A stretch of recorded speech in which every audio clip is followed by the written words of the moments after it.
Hello, my name's Delaney. I'm head professional here at Theydon Bois Golf Club, and welcome to my YouTube channel.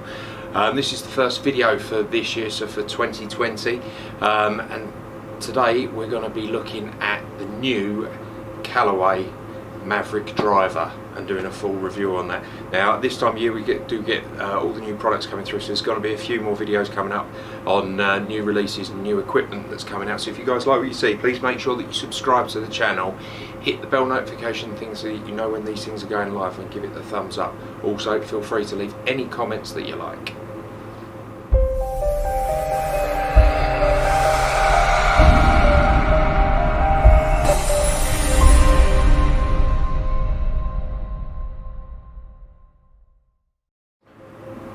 Right, so it is that time of year where the manufacturers are releasing all of their new products, and the Callaway Mavrik Driver is released today. So I've got it here, and we're going to be doing a full review. So I'm going to take it out onto the out into the practice area, hit a few shots on the Sky Track, launch one with some Pro V1s to see how it performs, and then take it out on the course to have a look at it.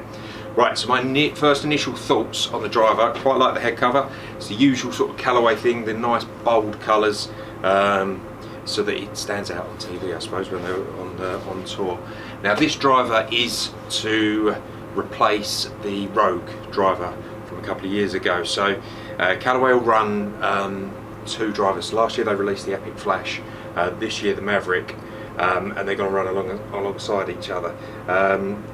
But there's a couple of key differences between the two clubs. Now the Epic Flash that came out last year was the first one that they brought in with their new supercomputer thing that had the variable phase thickness across the club, so that, you know, there's a bit of a funny pattern on the inside, so that the club head performs well, which they say makes it faster. Now they've used the same technology in this driver, the Mavrik, as what they've used in the Epic Flash, but the key differences between the two drivers is that the Epic Flash is a little bit more adjustable. So you've got a weight in the back on the Epic Flash where you can slide it to promote a draw or fade bias club.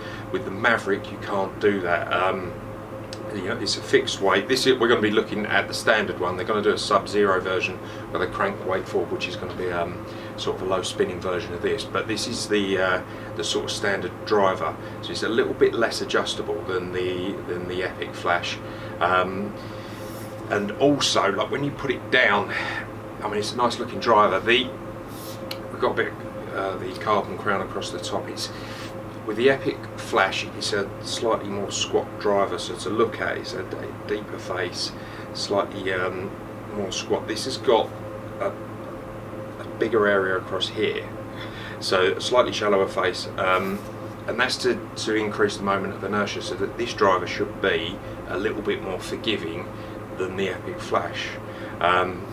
So yeah, we're going to take this out and test it. I've got it in a Rogue, the Adela Rogue shaft, stiff flex, 10.5 degree. Let's take it out and hit a few shots.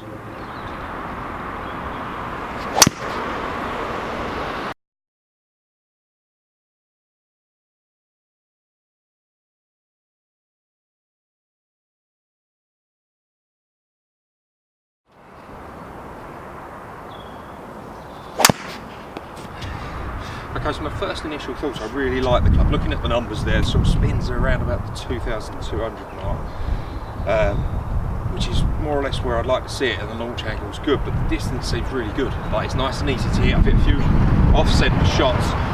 They've still gone very well. Definitely feels like an easy club to hit.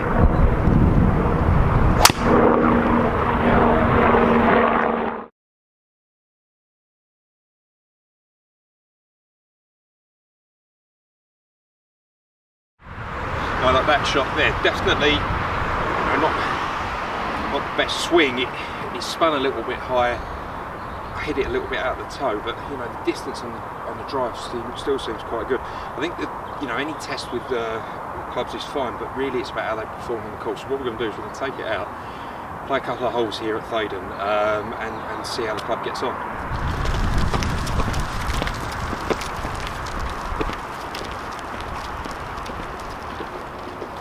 Right, so first hole at Theydon, 285 yard par 4. This is the first hit with the driver.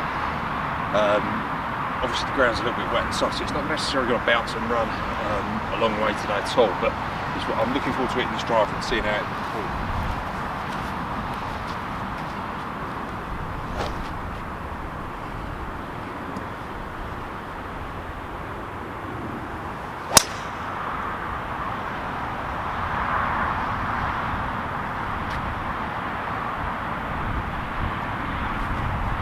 Yeah, I mean that's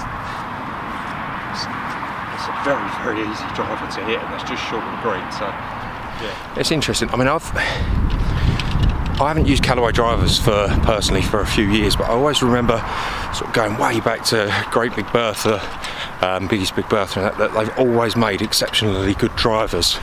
The irons sometimes have been a little bit more hit and miss, but the drivers have always performed exceptionally well. And I don't think that, like, the first few sort of initial hits there with the Mavrik, that this club's going to disappoint at all. It looks and feels great, and it definitely seems to perform well. So yeah, it'll be interesting to see. Take it over another few holes, and then we'll get back to the shop and have a look at the numbers and stuff.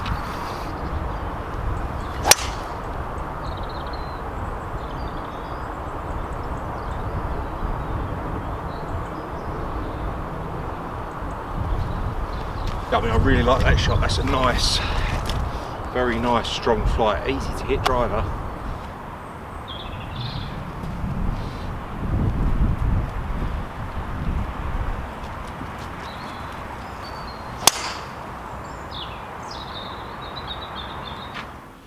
Okay, so back in from the course now. It's really interesting to take the club onto the golf course. You know, hit the ball in the nets and in the machine, and that gives you a good sense of how it's going to perform. So that you can look at numbers and things like that. But to take it onto the golf course and see the ball fly in reality, you can't beat it.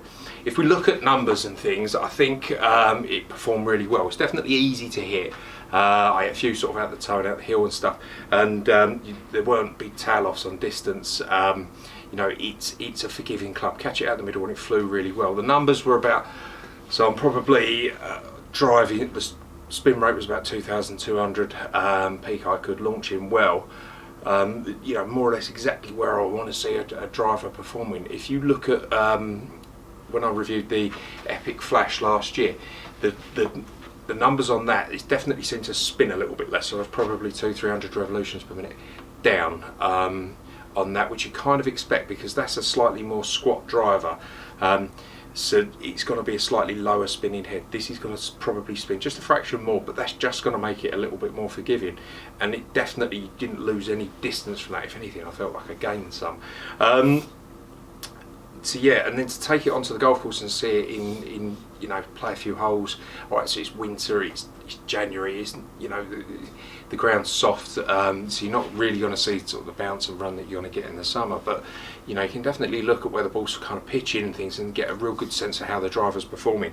And I was very, very impressed. For me last year, the best driver that I hit was probably the Ping G410, which was the most forgiving, the most consistent driver. It may not have been the longest, but it was definitely the most forgiving, very easy to hit, consistent ball flight. I really liked that club. There wasn't a huge difference between the Ping G400 and the 410, but that was a good driver. Then the Epic Flash, which was definitely longer, but this is very much, it's up there. The distances are great, and it's extremely forgiving to hit. It's going to retail at about 450. So it's at the the top end, but that's what most of the drivers seem to be going for now. It's just down to you as to what you like. The Epic Flash is